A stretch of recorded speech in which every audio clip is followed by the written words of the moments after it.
Hi, and thank you for participating with the University of Richmond Museum's Museum in a Box. This box is about the Virginia rocks, the 5 geological provinces of the state of Virginia. We designed this box specifically for the SOLs, but also for the rock fanatics out there who wanted to learn a little bit more about the 5 geological provinces of this beautiful state. And what's more, give you the opportunity for, if you're in person, a hands-on opportunity to explore the differences of these rocks and minerals. But if you are virtual, then at least to get a close-up picture of what we're seeing here in this box. And just so you know, if you aren't nearby and you do want to study some of these rocks for a personal project or for something for school, you are more than welcome to reach out, and the curator and other staff members will be more than happy to work with you to get that one-on-one, hands-on experience, even at a distance. So about the box, we have broken this up into the 5 geological provinces: the coastal plain, the Piedmont, the Blue Ridge, the Valley Ridge, and the Appalachian Plateau. The beautiful thing about these is it kind of goes in a bell curve from young to very old to young again.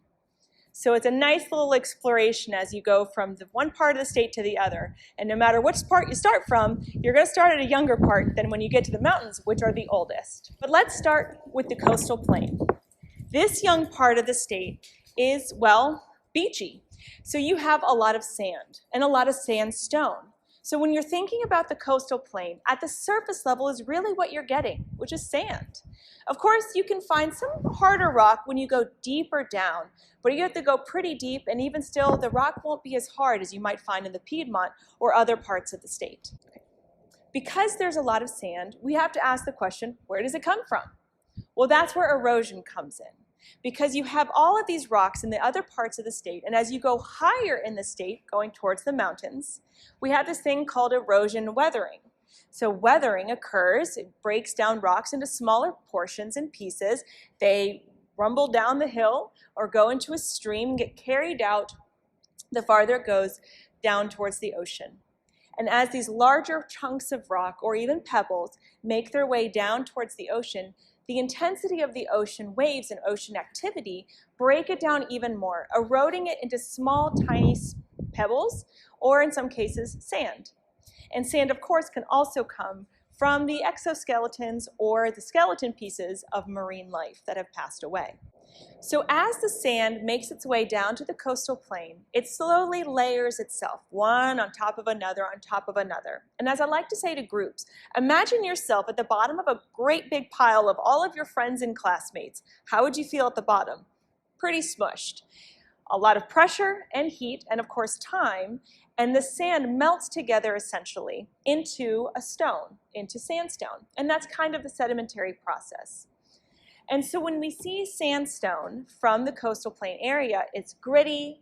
You can have it in all different styles, whether it feels softer or not soft. And a lot of that's going to depend on the mining and et cetera and the piece that you're working with. But more or less, it should feel gritty because it's that sedimentary aspect of the rock that we're feeling. This is really important to mention about the sedimentary rocks of the coastal plain because we have something called fossils. In addition to sandstone, something else we have in the coastal plain is something called conglomerate. While this specific specimen did not come from the coastal plain, it's a really great example of what you might find. Conglomerate is going to be, unlike sandstone, which is these small, fine sediment pieces, larger sediments, whether pebbles, rocks, or little stones that come together, and through the matrix or the master rock that holds it together, it's kind of glued into its own rock. So conglomerate's going to have a nice multiple mix, as you might see in this one here, or feel. You can feel these different pebbles of different sizes and almost different textures within this matrix, which again is a master rock. This is all important because fossils are found in the coastal plain, and fossils can only be found in sedimentary rock because igneous and metamorphic rock are much too hot and they will melt the fossil. Fossils are going to be either an imprint or a replica of the animal that is being fossilized. really what happens is the mineral in the rock replaces the organic material, giving us kind of like a replica.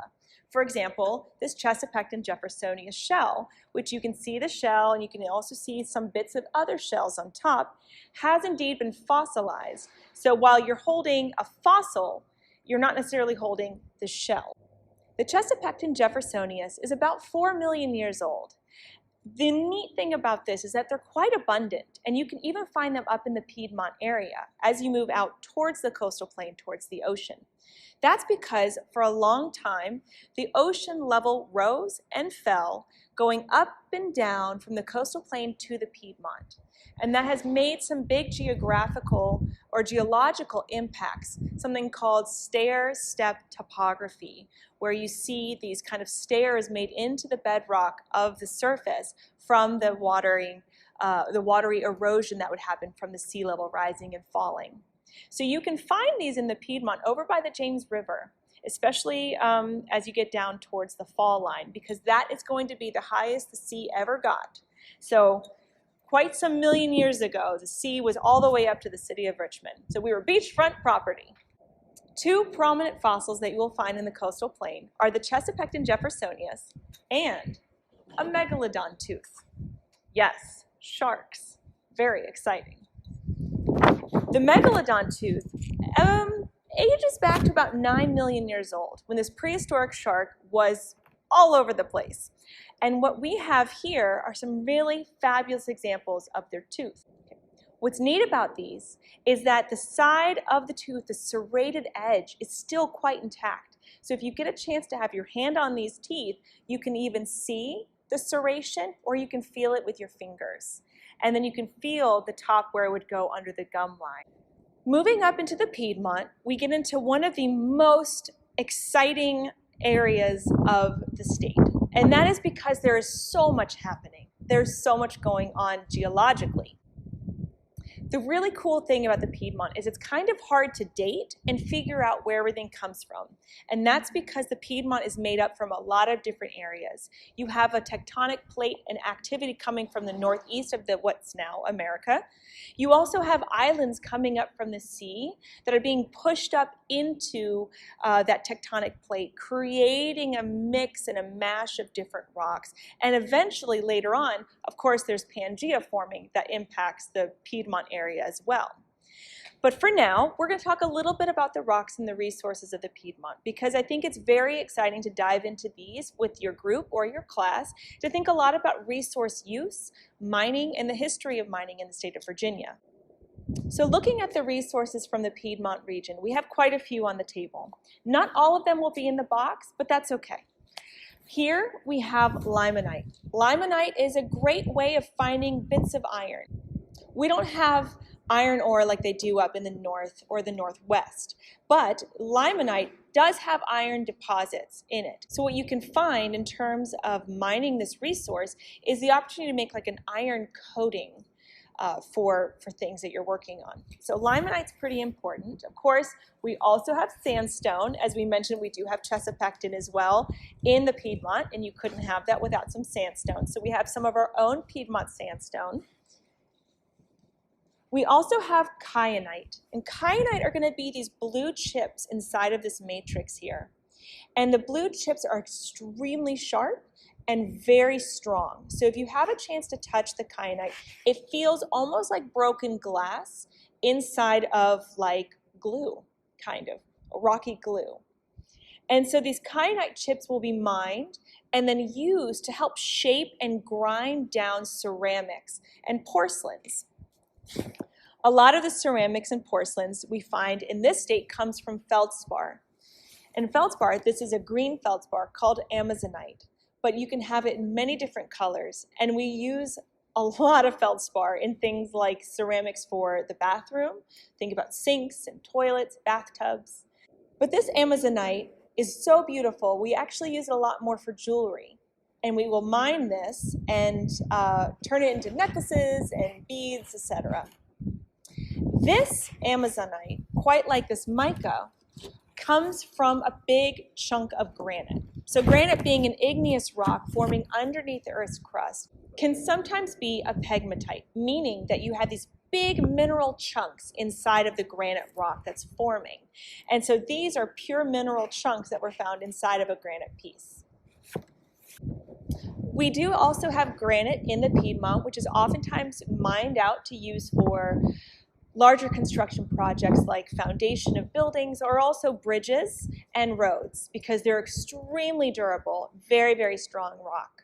In the Piedmont, we also have some pretty fantastic rocks such as marble and fossils such as petrified wood.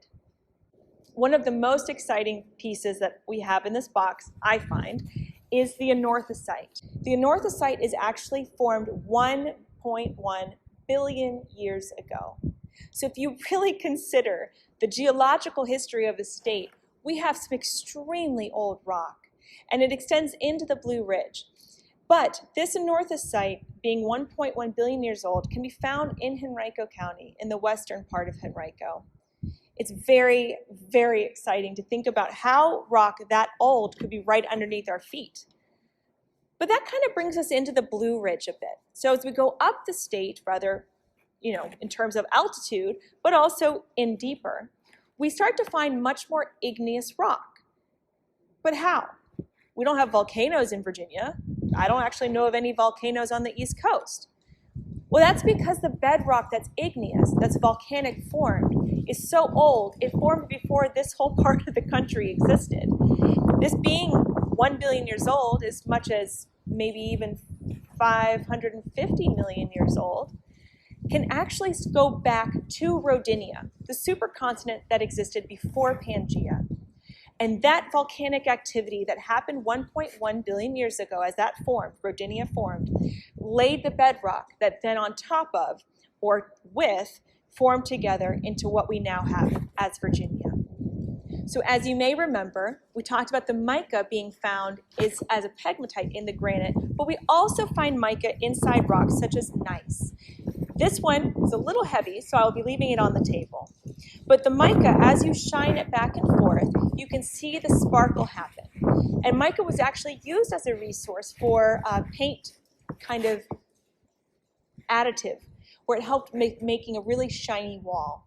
But we can see a very beautiful shiny mica aspect to this nice rock. Another beautiful stone we see in the Blue Ridge is going to be called unakite. This is oftentimes mined and shaped for jewelry. The green comes from epidote, the pink comes from feldspar, and this igneous rock forms quite like granite. Mentioning granite, here we have a beautiful pink granite, and the cool thing about igneous rock and granite specifically is it really is this coming together of all these different minerals to form the rock underneath the surface. So not only do we have igneous rock in the Blue Ridge, but we also have metamorphic. Gneiss is a metamorphic rock, as well as here, such as this schist, which is also a metamorphic rock. In this schist, we actually see some bits of starlight, which is another oftentimes mined for its jewelry property because it creates crosses in the rock. But as you get a close-up, and because this is not in the box, you won't actually be able to touch it, you can feel or see these little tiny pink dots. And those are actually garnets. And garnets form from excessive heat and pressure.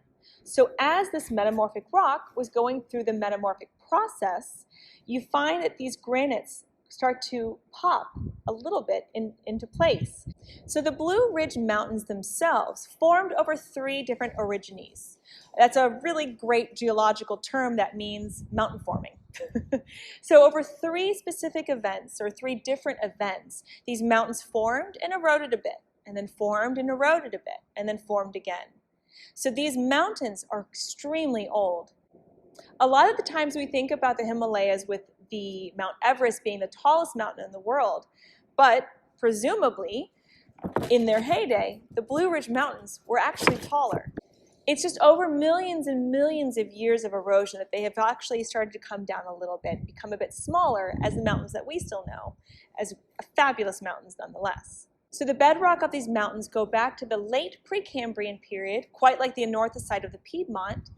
We find them being about 1 billion years old, to some of the more younger rocks, to about 300 million years old. And pretty exciting as well is not only do we have igneous and metamorphic rock, but we have something called metasedimentary rock as well in the Blue Ridge Mountains. And that is where the metamorphic rock of soapstone slowly begins to erode and wither away and starts to become its own sedimentary process. So talc, as one of the softest stones, as you'll find on the Mohs hardness scale, is a really great example of a metasedimentary rock, a rock that is forming through a sedimentary process from a metamorphic rock breaking down. And talc is its own resource as well. As we move further into the state, we come to the valley and ridge. So the valley and ridge gets its accordion look because of the three mountain-forming events that happen over time and the loss of the sea. There's a lot of tectonic activity that kind of compresses. And so you start to get that accordion look of the ridges and the valley. Now, the area itself has a lot of carbonate rock. And so we see limestone in the valley area, as well as some of that more resistant or stronger sandstone as the ridges. Because the erosion doesn't wear them away as much, they must be stronger sandstone. In fact, we see a lot of sedimentary rock here. So the limestone that creates the valley also erodes away under the surface, creating the limestone caverns that we know, such as Luray caverns. What's more is we see a lot of shale. And shale is a kind of sedimentary rock that comes from mud. And mud is a great way of preserving fossils. So in this, as we get a close-up, you can see little tiny shells from marine life, as well as this fossil imprint in some shale of a fern. And if you have a chance to touch the fossil remains on the shale that's in the box, because the fern is not included, you can actually feel the bumpy ridges of the shells that are going up, as well as the lost imprint of the shell that was at one point in the mud and still there fossilized. As noted, because there's a lot of sedimentary rock, we said that the ridges were indeed sandstone more often than not. This red sandstone is a really great example of a hard sedimentary rock because as you wipe your finger across the sides, you can still feel a little bit of that grit, but it's not coming apart. It's extremely well held together, so keeping it a little bit safer from erosion. Another example of a sedimentary rock that we see a lot of in the valley and ridge is dolomite. And this dolomite here, as you see it in person or in the close-up, has some very beautiful different colors. And this is kind of found throughout the entire area of the valley and ridge. Dolomitic limestone is a little bit stronger than actual regular limestone in the sense that it has a bit more resistance to breaking down. And limestone is a sedimentary rock that's actually formed from bits and pieces of marine life or life, so that organic material that you would find as skeletons or shells, broken down sedimentary process into limestone. And so going with that age, here we come into the Cambrian. So this is about 500 million years old and earlier that we find a lot in the valley and ridge. And as we move into the Appalachian Plateau, we find ourselves looking at one of the younger parts of the state yet again. The Appalachian Plateau was actually on the other side of the mountain, or ridge, from the valley and ridge, and it was a swamp environment. Very, very different from the rest of the state. In fact, the part of the state that is the Appalachian Plateau is such a small piece. So we really see more of this kind of topography and distinct feature of geology in more of West Virginia and Pennsylvania. Really, as you go along the coal belt, is going to be where you would find that swampy terrain 330 million years ago. So if you're thinking of this in terms of geological eras, this would be coming from the Pennsylvania period. What's more is the Appalachian Plateau is incredibly rich with the resource of coal. Coal, or the coalification process, comes because we had that swamp, that prehistoric swamp. So you have the vegetation slowly make its way into an inorganic or no oxygen really environment, so that swampy floor, and it becomes preserved, quite like we see with a fossil The coalification process is taking that vegetation and turning it into a rock. And what's more is you have stages. So peat or peat moss, lignite are going to be one of these earlier stages.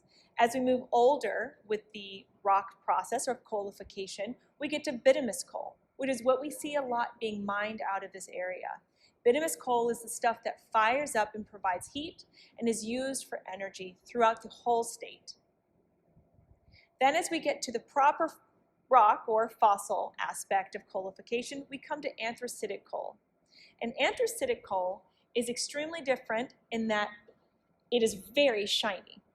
And it doesn't really light up, doesn't really burn. It would take a lot of effort, not really worth it. So this very shiny, you can feel it's smooth. It's as smooth as the regular bituminous coal, but it's just a little bit smoother, just a little bit more soft on the outside, whereas the bituminous coal has a bit more of the kind of a fibrous texture that you would find from a plant.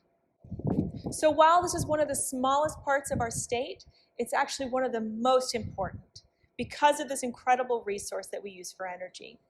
But as we know, it is a non-renewable energy source. So assuming your group or your class has spoken about this, there's probably a lot more you could do with this as well from the box. And while our coal in the box are much smaller than these two, they're certainly very usable for hands-on. But I do suggest washing your hands after before you eat or drink anything, or really touch your clothes, because coal can be quite dirty. So that kind of leads into the rest of the box. Well, what else are we going to find in this box? We're going to find activities about resources and use, activities about the Mohs hardness scale, activities around the rock cycle, as well as didactic visuals about the different provinces and about the state itself. And as I mentioned before, this is just one small gathering of these 5 geological provinces, these 5 distinct but fantastic parts of the Virginia state. So whether you're in Virginia or not, and you want to learn more about it, you can absolutely use this box, but the Laura Robbins Gallery of Design from Nature, from where this box was created from, has almost every county in the state represented, geologically speaking. So if you want to study something that you don't see here, or you want to dive deeper into one of these provinces, let us know. Reach out to staff members because we want to help you.